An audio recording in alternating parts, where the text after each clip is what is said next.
Good evening, ladies and gentlemen. Welcome back to another fun week of the Drunken Under Quarantine show brought to you by the Woolen Comedy Club. I am here for another awesome week. This is week 22. I am here as always with my buddy GW, my other buddy Collen, and our very special guest, our friend from New York City, reporting live, Mr. Matt Vita. Tonight, we are going to talk about some stuff that happened this week. We're going to talk about the media trying to smear Joe Rogan. We're going to talk about a beautiful mural that was painted in downtown Brooklyn just this past weekend that I really wish I could have contributed to. We're going to talk about the CDC putting out new regulations on Friday and quietly changing them this Monday morning because they don't know what's going on either. And finally, we're going to talk about Jimmy Kimmel at the Emmy Awards making an inappropriate joke at John Oliver's expense, and all of the snowflakes are starting to melt. But that's just what's going on. I'd like to bring my first co-host to the stage, a very funny man, a funny man who used to call New York City home, but now lives here. And please welcome to the Spotlight stage, Mr. Collen Doyle. Collen, how's your weekend? Hey, how's everybody doing?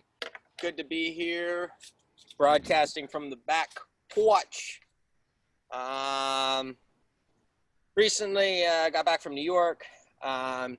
I was down in Brooklyn in the city, and it's funny because things are changing a little bit. All right, we started out the quarantine. We were in a restaurant apocalypse. Now we are in what they call the outdoor dining renaissance.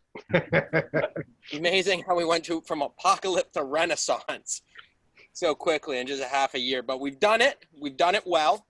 Williamsburg has beautiful outdoor seating all over the place. Large sections of the road and parking spots have been taken up to accommodate for outdoor dining. And you know you're a New Yorker when you walk around the neighborhood and you're like looking at this beautiful outdoor dining setting and you're just going, that right there? Yeah, it used to be a hell of a parking spot. It was great. You just wheel in there. The block was always empty. You had parking no matter what. Now look what they did with it, huh? They're doing some assholes having a 3-course meal. Meanwhile, I just drive around looking to park. I like driving in New York. I've always liked driving in New York, but I like it even more now because your exposure to other people is so much more limited. You know, if you're sitting in a car, you're not coming into contact with people. And it's funny because the MTA now is actually, I rode the train recently and there are people on it. One woman looked like she had just left the hospital with scrubs on and no mask. I'm like, what the hell is wrong with you? Why are you literally bringing your COVID ass onto the train? But the MTA is trying to solve that, and they're going to do a mandatory mask, right? Mandatory mask on the MTA, I believe starting October 1st. And what I don't understand is how the hell did Walmart have the sense to force people to wear masks before the MTA did? I mean, it's literally the MTA by design. Their job, their business is to move thousands of people in small things, whether it be a bus or a train, right? And they're now, just now, coming into October being like, look, you're going to ride the train, you're going to have to put a mask on. Like, we are 7 months into a global pandemic in which the one rule they have is wear a mask. And it's taken New York's best and brightest being like, look, you're going to have to put a mask on. Not now, but November, December, we might enforce it. Recently heard, it's not a joke, but I heard that Vermont is going to be opening up to 100% capacity, which is exciting news. And I love it here in Vermont. You know, it's always beautiful at night to sit out and look at the stars. And you kind of, you know, beg the question, you know, whenever you look at the stars, do you ever watch anything about outer space? It always ends with the big question, you know, and the final question, are we alone in the universe? Are we alone in the universe? And I think everybody has different feelings of that. Me personally, I don't think we're alone in the universe. I think there's probably aliens out there. And I think they probably will visit Earth at some point. But I think it's going to be really interesting because the planet is, it's a small planet, but it's a big planet. And it's got a lot of different things going on it. You know, like where the aliens' first experience of Earth is going to really depend on where they make contact with. You know, for instance, they're going to have a very unique experience if they make contact first in Brooklyn. You know what I mean?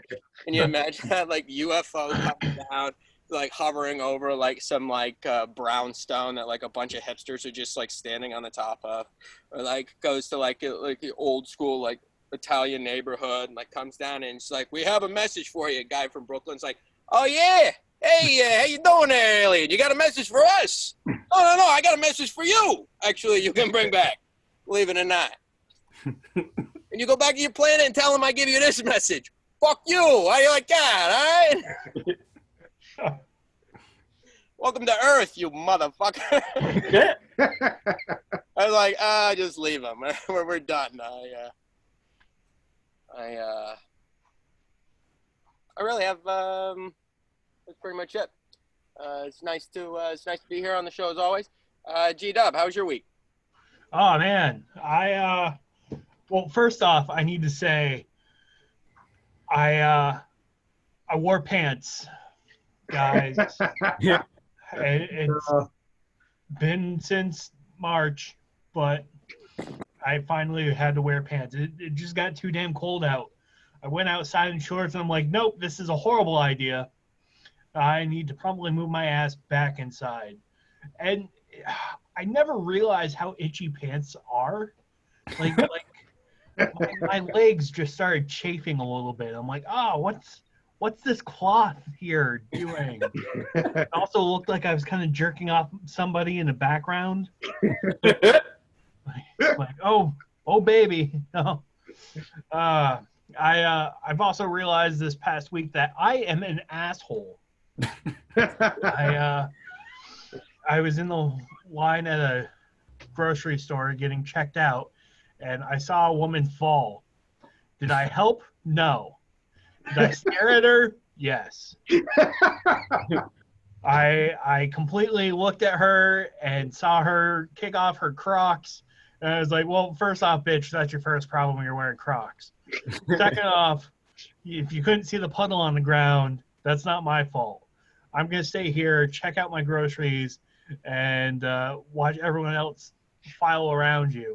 And the best part is, like, they automatically went to help her out. And, like, my one thought was, hey, don't do that, dumbass. You could have a concussion. Well, not that I was going to lean over and, like, actually help. But, like that was my thought. It was, like, that was me contributing is, yeah, she might have a concussion. I wouldn't do that. I'd wait till the ambulance gets here. And even if she doesn't want one, fuck it, make it. It's better for the lawsuit. Because that place was definitely a death trap. And the guy who was cleaning it up looked like a complete fucking moron. Like, I get it that, you know, it's a menial paid job and you're barely making minimum wage to clean up some spilled juice, but at least do it with some sort of effort and not half-assed it. Like, I saw the guy earlier walking around the store and just, he had that, like, dumb face. Like I don't know how to explain it other than, like, just, like, like slack-jawed and looked like if a fly landed there, he might be able to catch it. And just doofy. He looked doofy, and he had a man bun. So it wasn't just like he was like he was a hipster looking that way. And I didn't realize that was possible, but apparently it is. And I'm sure he probably smelled kind of funny. That I mean, that's me projecting. It's definitely me projecting, but he looked like he smelled kind of bad.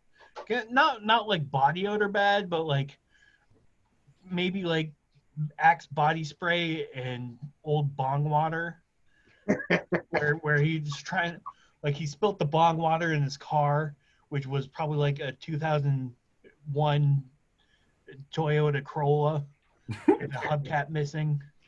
and and just spilt bong water in a bag, and it just kind of seeped into everywhere. And he's too cheap to actually get it like, like deodorized and detailed. So he just sprays Axe body spray every once in a while. Like that's the type of guy that this guy was. But yeah, like completely fucked up. Like how hard is it to mop up something dry? That's my question. Like seriously, like how hard is it to be like, oh, hold on, there's a puddle on the ground, let me pick it up with a mop. Like I first saw him, like I saw him trying. Like the 3 brain cells I had were definitely working there over time. But like he got a mop and a bucket for this wet ass pussy, and sorry, as I said it, I was like I didn't want to say it, but it just came out. But stuck the mop in the mop bucket, took it out, and just started wiping the floor without like wringing it out. Like this is defeating the purpose.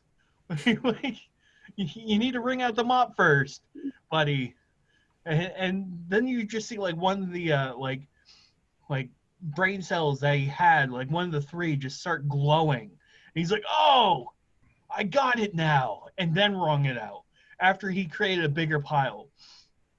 But the part where like I really hope this woman has a lawsuit is that there was no wet floor sign.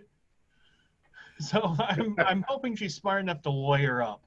But knowing the grocery store that I was shopping at, it's not going to happen because there's a bunch of idiots that shop there. Anyways, that was my week.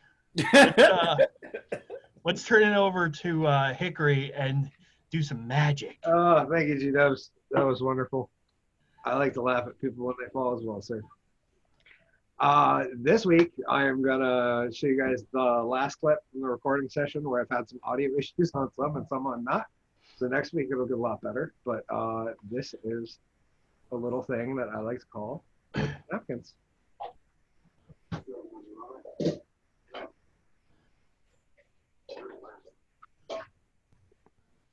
Luckily, I have a nice clean house to be at the drunken, underwhelming parents' house. Said earlier that they're very proud of their son. But we knew that was a lie. My mother said to me, "Agree. What do you want to be when you grow up?" I said, "I want to be a magician." I said, "You can't do both." Much like my Uncle Pop's story. Part of the inspiration for this trick. First, I'll show you a classic cut and restored rope.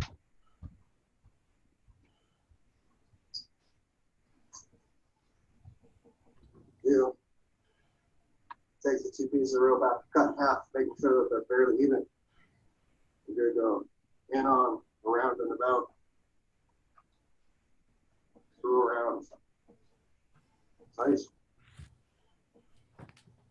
There. Through around and out again. Roundabout tight. There's a real secret to this trick that you're going to need some Hickory's magic weight loss powder. You don't want to waste it. So it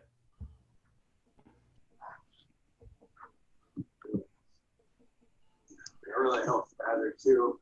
I'll put a little bit right on there.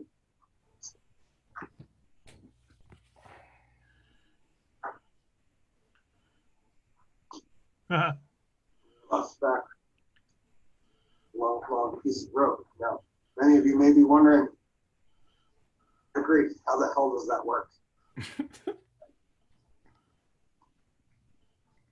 I'm going to show you something else. Show you something you guys can do with your friends and community. What we did here was just took 2 normal napkins. A lot of magicians would do this with newspaper, but times are tight. So 2 napkins. And what you're going to do here, you're going to ball one up and place it into what us as magicians call palm. Now, Try not to make it awkward looking. That seems about right. Just make sure it's tight. Once you have that, that's your little secret. Then you can present the napkin.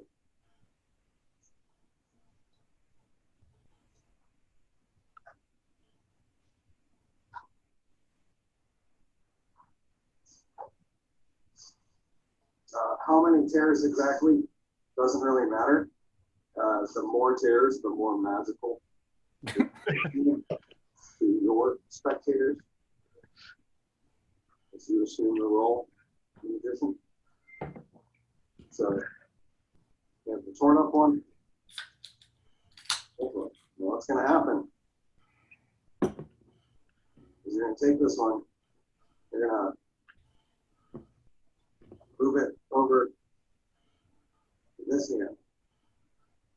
At this time, it's called a switch.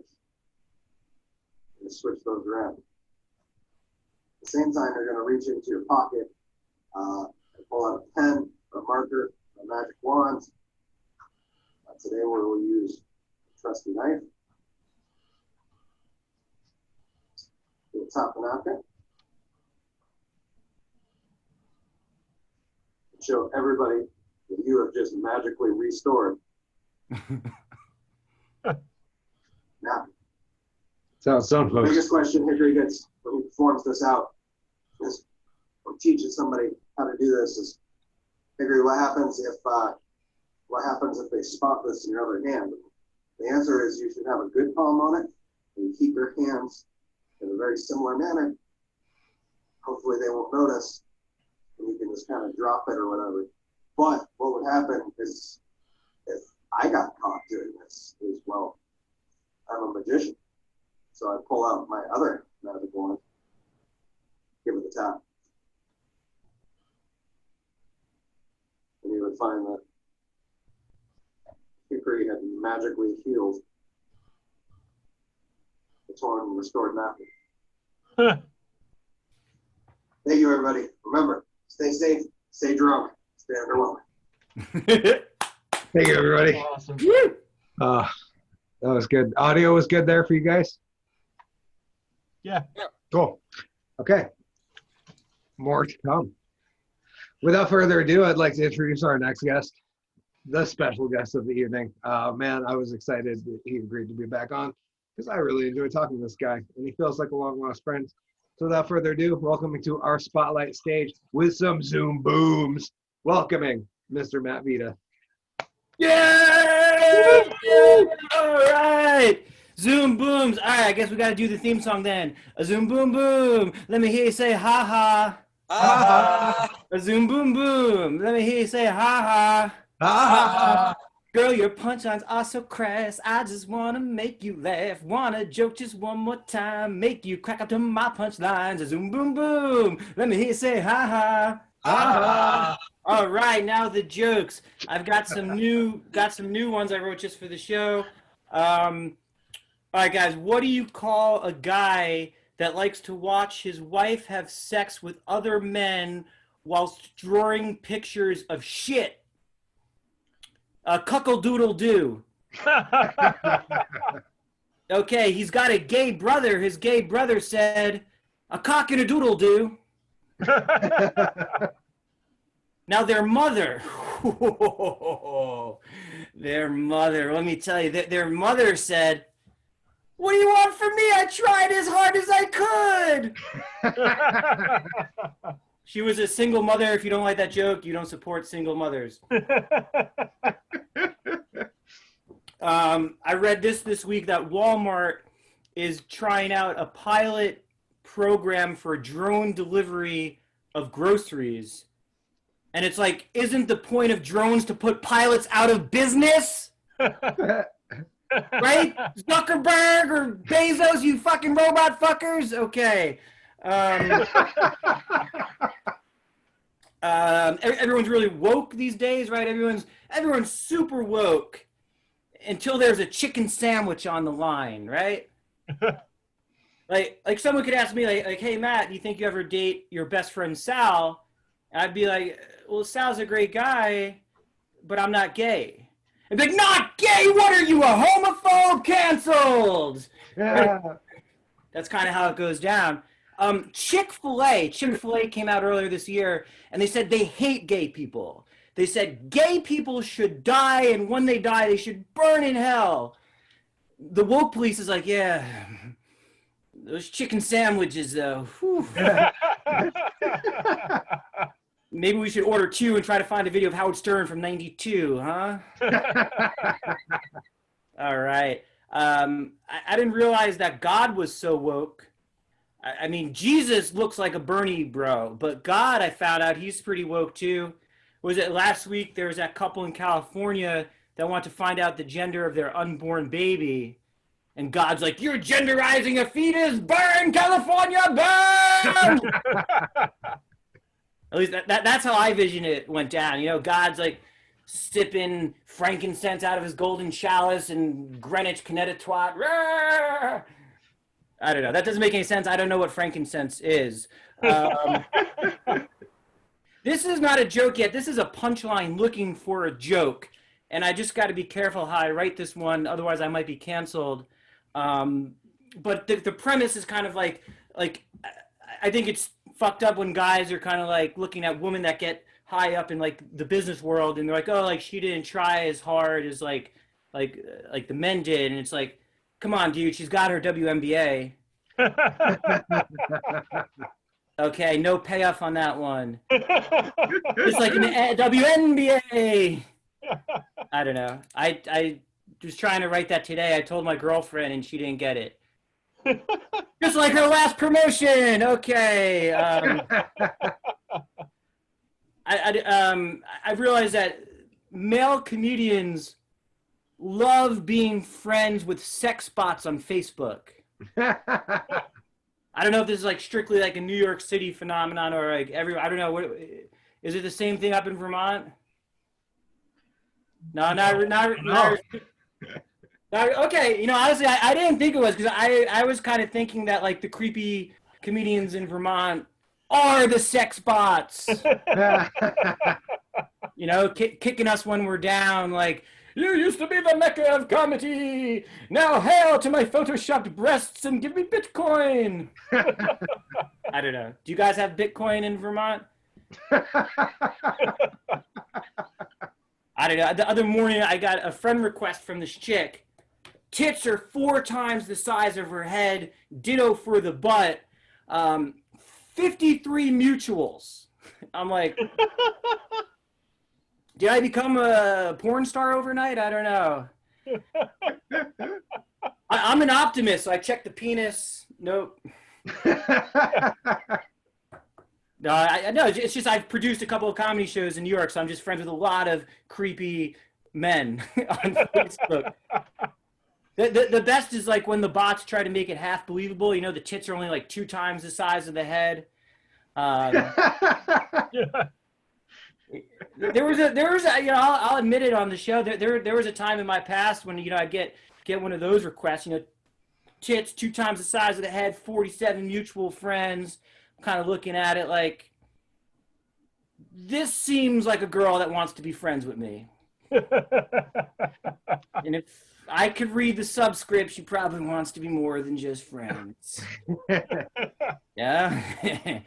Probably looked at my Facebook profile, saw 47 mutual New York City comic allies, and, well, she felt safe enough to be bold. I don't know. Do a couple of, I think I've done this before in the show, maybe not, but I like to do it, so I'll do it again. Here's some quick impersonations. This is my impersonation of an emotionally available, well-adjusted 35-year-old.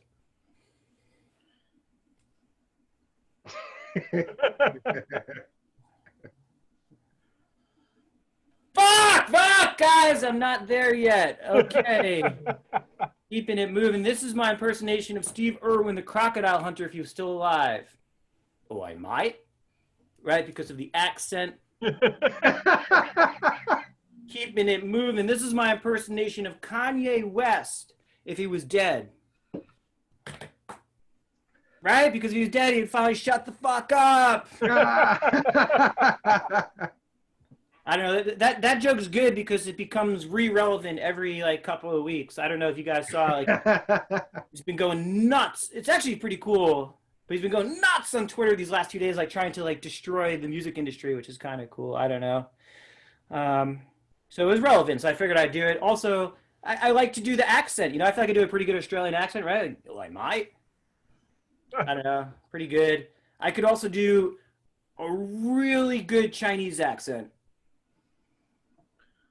But I'm not going to do it because then you'll think I am racist, which I agree with, but like I don't fully get because, like, if you think about it, Australia and China are both Pacific Rim countries, right? And if you look at Chinese Americans, like, they're actually like not a disadvantaged group. Like, actually on certain metrics, they actually rank higher than many other groups, like in terms of income levels, levels of education, that kind of stuff. But you can't do the accent. I mean, like, Australian people are known for drinking beer and surfing. And I could easily be like, oh, I might. I just say I felt proper 6 to 8 foot snapper rocks, got shot out of a 20-foot pit. I'm going to go to the beach and drink 4,000 beers. Even though that's about drinking, which is real, which is the basis of this, which is the definition of a stereotype and the basis of racism. But that's cool, right? Like, Chinese people are known for being good at math, at science, but if I were to whip together a sentence about how I just aced my geography exam and built it on a Chinese accent, I'd be canceled. But if I did do it, I would certainly use the word parallelogram.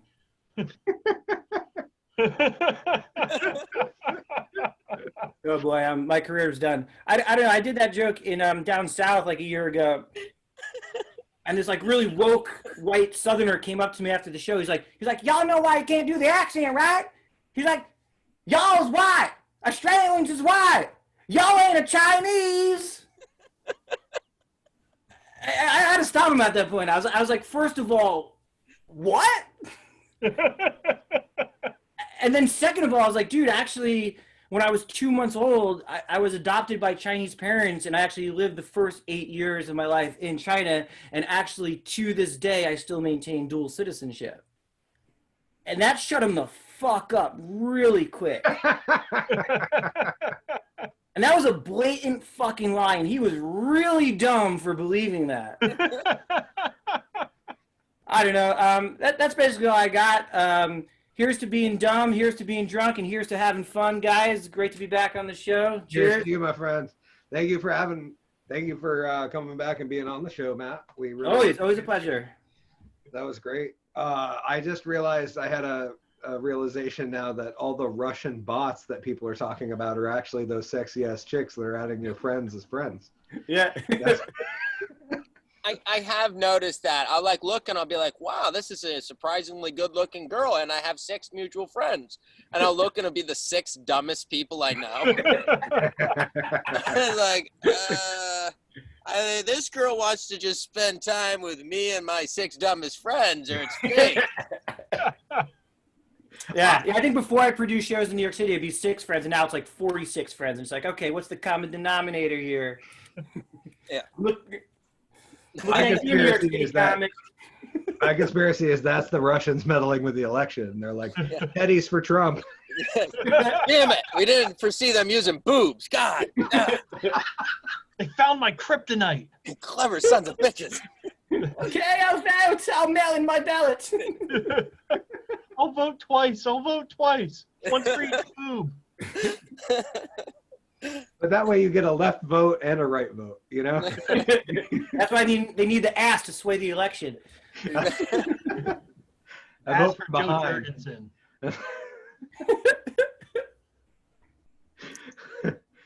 Well, thank you guys for being here. Episode 22. This is awesome. We'll move right into the first topic. Our first topic, we're going to talk about Joe Rogan tonight. And so last week we talked about it briefly on the show, that Joe Rogan has offered to do a presidential debate, which arguably would be the best goddamn presidential debate we've ever seen, and the first one that everybody actually wanted to watch. And the media has come out in the past week trying to smear Mr. Rogan by using all of the ists and all of the obics. I just wanted to see what you guys thought, because it's ridiculous to me as a guy who's been into comedy since I stole that first Richard Pryor tape out of my dad's Chevy Celebrity, and I had no idea what he was talking about when he said the motherland, but god damn it, he was funny. So I want to throw it over to you guys and see what you thought about the ridiculousness that the mainstream media right now is trying to paint Joe Rogan as a racist and a homophobic. Matt, we'll go with you first. What do you have any opinions on this? I've never seen it, and I think it would be the most badass fucking presidential debate ever. It seems like, I mean, short of a couple of like boobalicious Russian bots like dancing in the background, how could it get better than that? Really? I agree.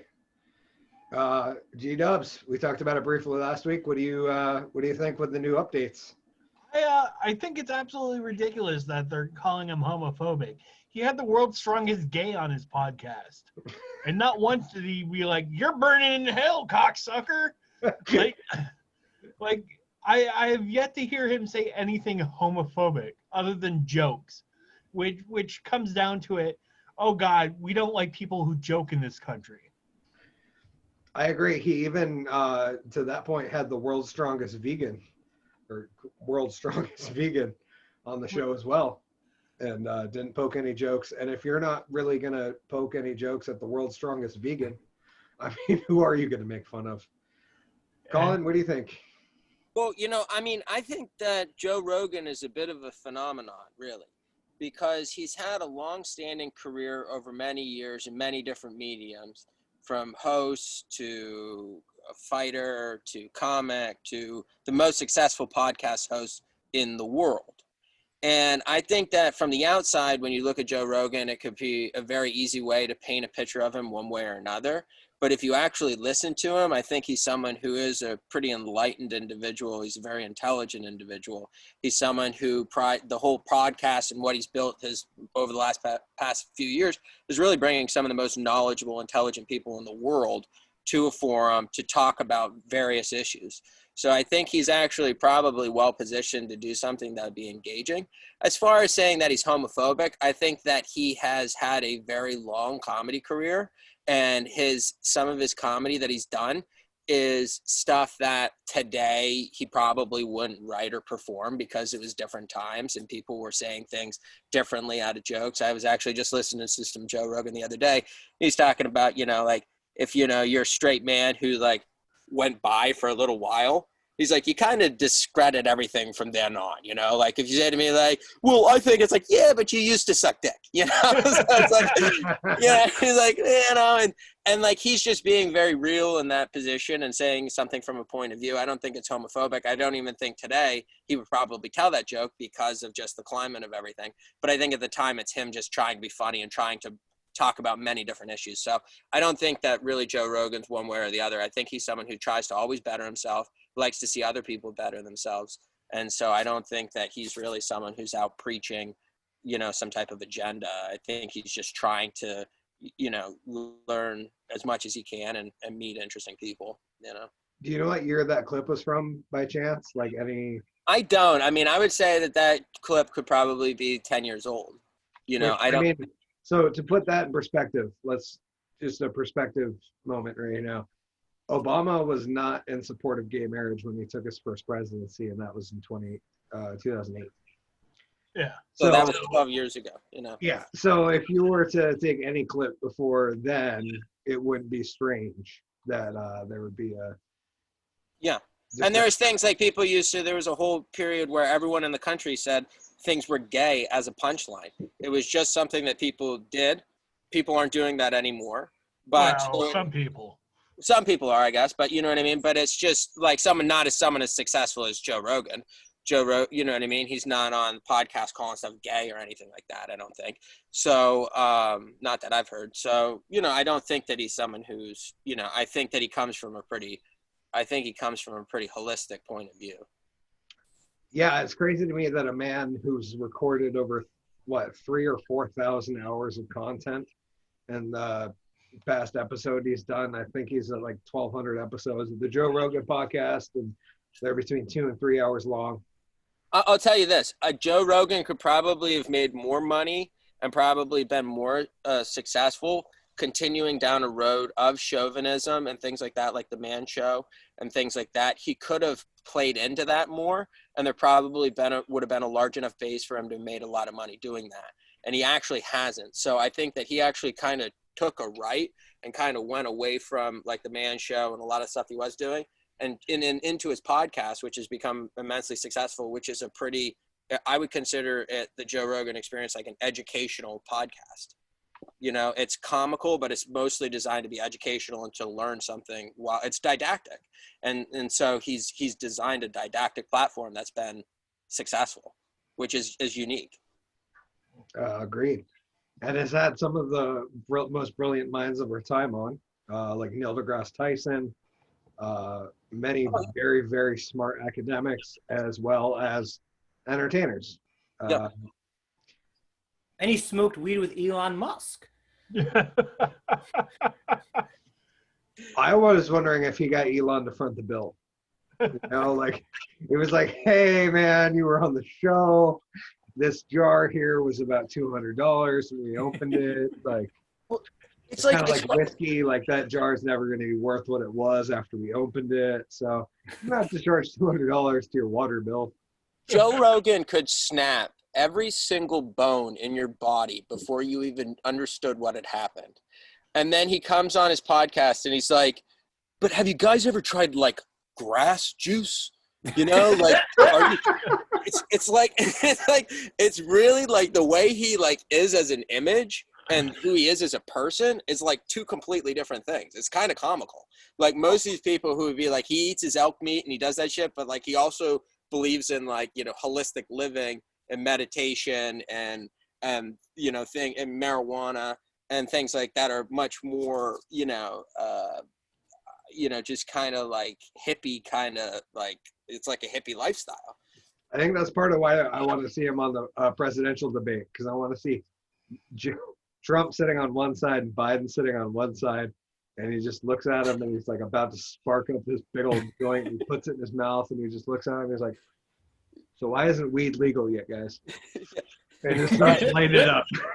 So the first round is actually going to be a kickboxing match.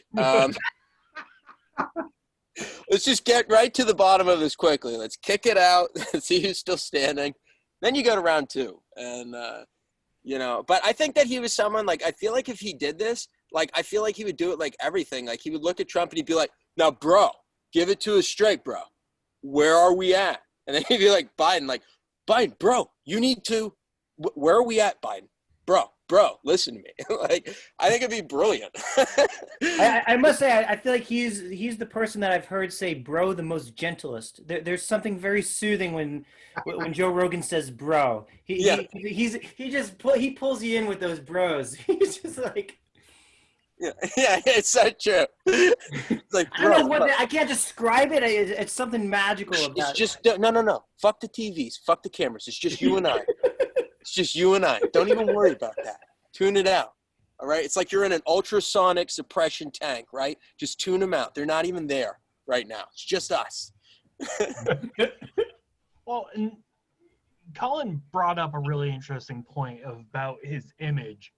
And I think that's where a lot of this is stemming from, is the fact that he's like the dude bro type guy. And clearly he isn't. We all can agree on that. But the people trying to cancel him from this whole, like, making him homophobic and racist and stuff, it's coming from his image, or just clearly the way he looks. I'm not saying that they're being racist against white guys, but you know, these guys who do these mediating on like CNN and there's these squirrely people who you hardly even understand. And these presidents or candidates assert such dominance over the mediators anyhow that they can hardly even talk. And it'd be like, I explained to us. So like you said, it's like, no, listen, give me my time. I'm talking right now. And it's like the mediator just gets shut up so quickly. So it's like, if it was Joe Rogan, I like the idea of someone who's like kickboxed someone in the throat being there being like, I'm not done with my question. I am not done. I am speaking my question. like I like that, you know? I agree. I would just like to see somebody ask Biden a question that isn't like them putting up a ball on a tee. You know? Yeah, exactly. like just We've been working on this for 2 weeks. Actually, hard question would be great. We're gonna move on to our next topic, guys. There's been a very beautiful mural painted in Brooklyn, New York, and it's one of the few times where I really wish that I knew about this and I could have contributed to this beautiful piece of artwork. But there has been a city street in Brooklyn painted in giant big letters. It probably takes up a whole goddamn block. And it just says, fuck Cuomo and de Blasio. And nothing warmed my heart like seeing that photo when GW sent it to me earlier. Matt, since you're the closest, Matt, you said you live about half a mile from there. Yeah. I wanted to get your opinion first. What do you think about this gorgeous goddamn mural that citizens went out and painted for us? I just think it's great that those guys are finally getting along, you know? They're finally embracing each other, you know, maybe by the will of the people, but, you know, they finally are sailing the same ship down shit. I don't know. I honestly, I think the thing is like, I think a lot of the vitriol is coming from, you know, the restaurant industry. Like I was at a walk-up bar the other night, and I'm not going to name any names, but someone came up and was basically like, seemed like they were coming from a different position, and comes up and is like, you know what, de Blasio should effing kill himself. And then I saw two people that never, you know, normally would probably get along, be like, man, that was the coolest thing I ever heard somebody say. And they're like best friends. And I was like, okay. G-Dubs, as somebody who lives, well, other than me, the farthest from that situation, what do you think? I want to say no. Let's not fuck these guys, because then they're getting off, and I think they're going to get off too easy. Let's make them struggle a little bit. How about like we do it for their wives and say don't fuck Cuomo and de Blasio? or dig even deeper and say I pity the people who had children with de Blasio. We're sorry for the people who had to fuck de Blasio. Colin, as a man who lives in between, what do you think? I mean, I think that if Cuomo and de Blasio are upset now, I think they're going to be really pissed when they realize that the city and the state paid for it. You know, just like a bunch of construction workers that were supposed to be painting crosswalks or something. They're like, oh yeah, you paint the crosswalks, huh? Oh yeah, we're all over it. How about fuck you, de Blasio, and fuck you, Quo. We're gonna need more paint. We ran out. We need the O. But you know, I think that that's probably gonna be the growing slogan. It's a great slogan for them. They could run together. You know, the fuck Cuomo de Blasio platform. I'm just curious. I don't know if you guys have been watching like the Cuomo press conferences, which like they get pretty crazy at times. Like he just goes on these like random rambles, and it's just like absolute insanity. There's actually a comedian in New York who started parodying them, Marie Dakotas, which is pretty dope. But I'm just curious if he's going to address it, because he's an ego guy. You know, he's another one of those ego guys. So I'm just curious if he's going to address it in his next press conference. And God, I hope he does. You know, God, I mean, Cuomo in many ways is like Sonny from The Godfather. You know what I mean? It's just like Cuomo just kind of goes off on these things where he's like, listen, maybe I'm going to have to intervene. Maybe I'm going to have to do something about this. I don't know. but it seems like things are getting a little heavy around here. And I'm like, Cuomo, just calm down, Sonny. He's like, no. Like I would love to spend a day at the Cuomo. Like, is there any fine dishes left in the dining room? Like, or are they all just been smashed over the years, you know? Well, at his last press conference, because I guess like a lot of rich people are leaving New York now. They're going to like their Hamptons houses or they're whatever. So his last press conference, he was like, "Don't leave. Why are you leaving? Come over. I'll make you dinner. What do you like? You like Parmesan? But you come over. Come on." He's like, "Let me tell you, my daughter." And he just then it'll be a 20-minute, divergence. So I'm just. Yeah, To be honest, I only followed like the first two Cuomo press briefings back in the beginning when they were still trying to hashtag President Cuomo. Back before he killed all those poor people in those nursing. I honestly, I will say at the very beginning, I thought he was really good. At the very beginning of coronavirus, he was putting out just facts, and like he didn't go on these like little soapbox things. And now that lasted about 2 weeks, and then like he just like, it's like, what are you doing, dude? I love those moments. I live for those moments when he becomes half governor, half godfather. Yeah. And just sitting there like he was talking about the people in Queens that were like partying, and he just goes like this. He's like, "Now I'm warning you, and this is me being nice." Literally, this is what he says in the thing. He goes, "This is me being nice." All right. You're like, what? You're coming? It's like, okay, I'm extending an olive branch. This is the last time. I'm done warning. And you're like, and you know what the funny thing is people are like, I believe it. I believe the crazy Guinea in power who's just like, listen, this is the last time we're gonna have this conversation. All right, stay your ass in the apartment.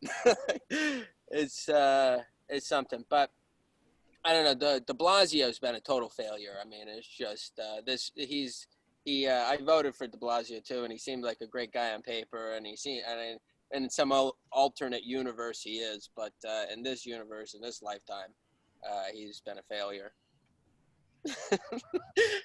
Not to derail the conversation, but G-Dubs, with that lampshade off, that fucking lighting was so goddamn dramatic, dude. I got lost a little. I got emotional. Yeah, I'm sorry. Like, I was noticing that I'm starting to get dark. And I'm like, oh, I know. I'll just do this. And it looks like I'm being interrogated. By fucking Cuomo. Hey, DW, what are you doing? You partying in the street? Come on for some sauce, some Sunday. What's the matter with you? What's wrong? Dubs, is that if you're going to come down to the city with me and my friends, you need to bring an army. This is how This is how Cuomo gets taken out. Like they put the fuck Cuomo on the street, and he like drives through. He's like, "I'll be right back. I gotta go take care of something in the city." And he like tries to drive through like the tunnel, and it's like start off just like they did with Sonny, We're gonna move on to the next one. The next topic for the night was that the CDC on Friday released new regulations stating that 6 feet might not be far enough for people. Apparently people online were concerned that this would fuck up schools, institutions, restaurants, all the stuff that you normally expect to have in life. And Monday, which was today, they quietly released their guidelines and said, "Oh, no. We didn't mean to do that. We didn't mean to do that." I might ask you guys' thoughts on what you thought. I'm pretty sure GW brought this to my attention. Yeah. Well, I think Matt did. Oh, Matt did. Well, So I'll go anyways. Fuck Matt. He's only a guest. Okay, we'll leave with G-Dubs. So, the one thing that I thought about that was like, it's just like they're trying to make us do the hokey pokey. Like you stand 6 feet back and then you go back forward and shake it all about. I really want to know if someone just didn't go like, dude, I can totally hock a loogie further than 6 feet. And everyone in the CDC was like, bullshit. And they're like, whoa, Frank can spit 8 feet. We need to like make people stand back further. Matt, do you see that? You got what was your opinion, my friend? Yeah, well, we killed Frank overnight, so then me and Cuomo, we had him disappeared, so now we're back to 6 feet. Now the thing, here's the thing, I'll tell you guys up in Vermont, Tony's the only guy that can spit 6 feet, okay? So if we could get Tony out of the picture, let's just say we might be at 4 feet. We might be at 4 feet by next weekend. Colin, what did you think? You see this? Well, you know, what I want to know is what type of fucked up equipment are they using over there at the CDC? There was a photograph I saw back, might have been way back in the day, and they wanted to actually prove the mask, if the mask works. So they photographed with a 13,000 frame an hour photo, and it showed, you know, someone sneezing. What I don't understand is how it's like, you know, so much time goes by and they just don't know like basic stuff. It's like, if people sneeze, it's an estimated thing. It's 2020, you know, just figure this shit out. You know what I mean? And if they've already figured it out, then why is it all of a sudden it's like these 24 hours? They did another one thing with some stupid ass thing that they said something. And then within 24 hours, they pulled it back. There's a process with science, which is called a hypothesis. And then you test it, and then it's like a theory, and you prove it. I did it in the 4th grade. I can't remember. But my point is, there's a way of doing things so that when you say stuff, it should be factual or scientific, not just these hoo-ha here, there, you know, all over the place. I agree. Although I felt like seeing this was a little bit comforting, because like if the CDC doesn't know what the fuck they're telling people, I don't feel so bad not knowing what the fuck they're saying. That was my stance on it. It made me feel a little warm inside, knowing that, hey, I don't really know what's going on either, guys. Like, I'm just preparing for the worst and hoping for the best, like everybody else, I suppose. Well, see, the only problem now, though, is every idiot's going to read it and be like, oh, well, they don't know if it's 6 feet or not anyway, so I'm going to stand really close in the checkout line again. It's like I'm getting used to my personal bubble being at least 6 feet. Well, like, I read it like they were trying to keep it hush-hush, that it's more like 8 or 12 feet. Yeah. Hey, that's perfect. I mean, that's how I perceived it. Was like they were like, this is really going to kill the revenue of Walmart's sales if we say they're going to be 12 feet, and then it's going to, you know what I mean? That's how I read it, but I don't know. What did you guys? I think there's probably a medium, right? Or like a distance, like it's like bombing analyst. You know what I mean? It's like if someone's 6 feet from you, neither of you have a mask, and like GW said, I spit in your face or I sneeze on you, then you could be maybe even 10 feet away if I sneeze on you indoors or something like that. I think the thing is people need to, and they're forgetting this, exercise common sense. You know, I went on a hike and I had my mask, and some Karen comes hiking out of the woods and she has her mask on, and I get off the trail in the middle of the woods. Can't emphasize this enough. And I get off the trail and she like looks at me and goes like, like, cause I didn't have my mask on. I'm like, we were both outside in the middle of the woods hiking. There's really no need for my mask. I will wear it most of the time, and I'm not trying to say, but you know what I mean? There's a level of common sense that needs to be at play here. I'm standing over here. You're standing 20 feet away from me. Why should I have to have a mask on at that? And you know what I mean? In that situation, you shouldn't. So, you know, it's just, there's a level of common sense, and being outside, I think, is a huge difference than being inside. The best response to that, Colin, is you look at her and you say, hey, no mask, no panties either. And that seems to shut Karen's up pretty good. Matt, what were you going to say? I was going to throw, I've read a couple of studies. I'm going to throw some facts. I know people hate facts these days, but I'm going to throw a couple of facts that I read in studies. So there's one study, and this isn't even funny, this is just real facts. There's a study they did like transmission rates in like the same surface area, if it's indoors or outdoors. Indoors 27 times more likely to get infected than outdoors. And then another study, because I know another good one. They took rats, gerbils, three cages of gerbils. One cage in the middle, purposely infected all the gerbils. One cage on the right, no barrier, and then a cage on the left, N95 barrier. All the gerbils got infected. The ones with no barrier died a lot. The ones over here still all got infected, but much less severe symptoms. Oh. There's my facts for the day. And now you can learn something on the Drunken Under Quarantine show. As just listening to Just like the Joe Rogan experience, you know. That's why we bring in our expert Matt Vita here. Tell us more about gerbils. Well, dude, I got COVID tested, and I had this like dope doctor. He was fucking like a punk rocker, had like stretched earlobes. You know, normally doctors like, get the fuck out of here, like we're done. He's like, anything you want to know, bro?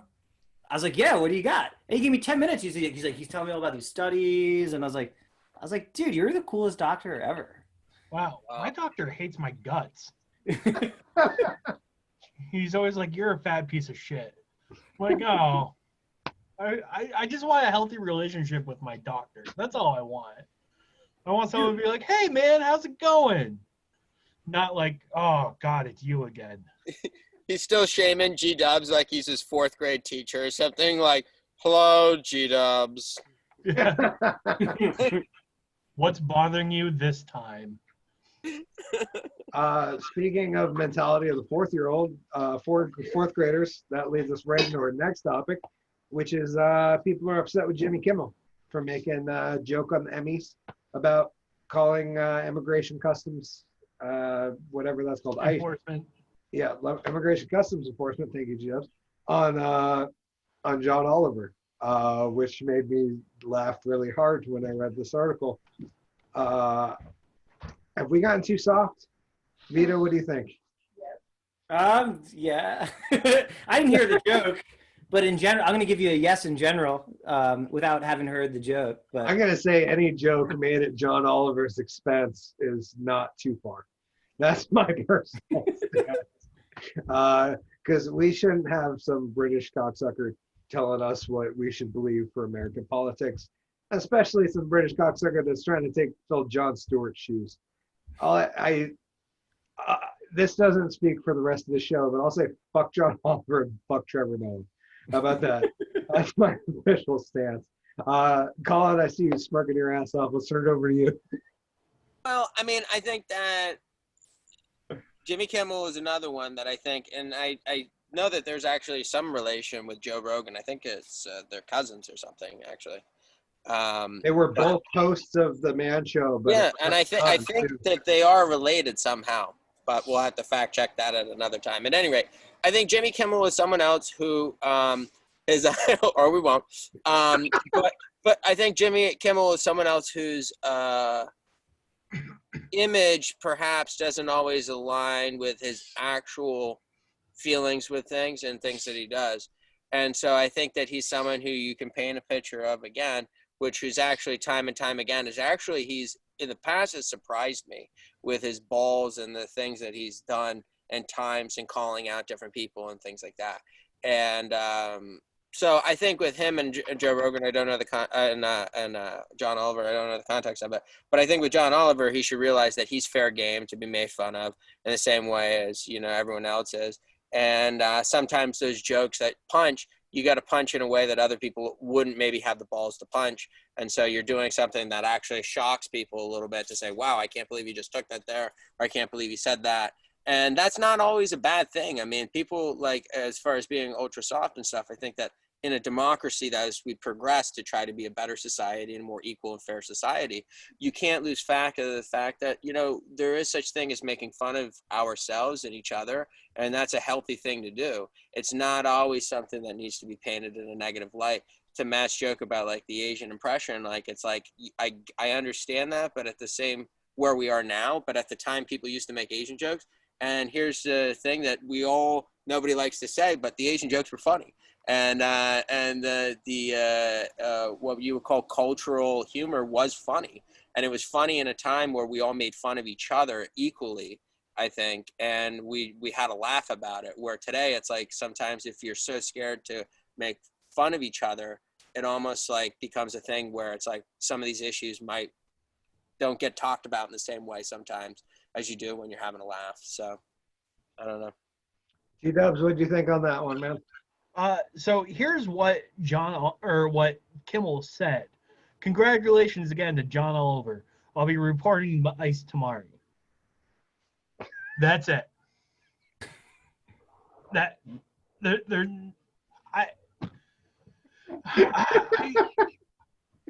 seriously, like, John Oliver's like, A, I'm a fucking American citizen. B, I've held my green card since 1994.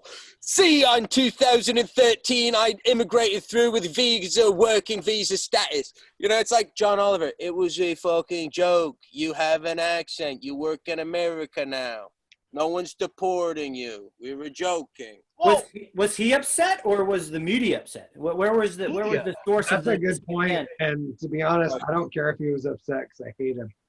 I want to know. want to be very clear, guys. I don't want anybody out there that's wondering where Hickory the Drunk and Underwhelming is. You're saying that now, Hickory, but when he's being deported back to London, okay, in a private jet, you're not going to have the same feeling. I'm going to say good luck talking that much shit about Boris Johnson, my friend. yeah. Because he is ripe for the picking as well. And maybe if you were a good citizen of where you came from, you would go entertain those who live where you came from.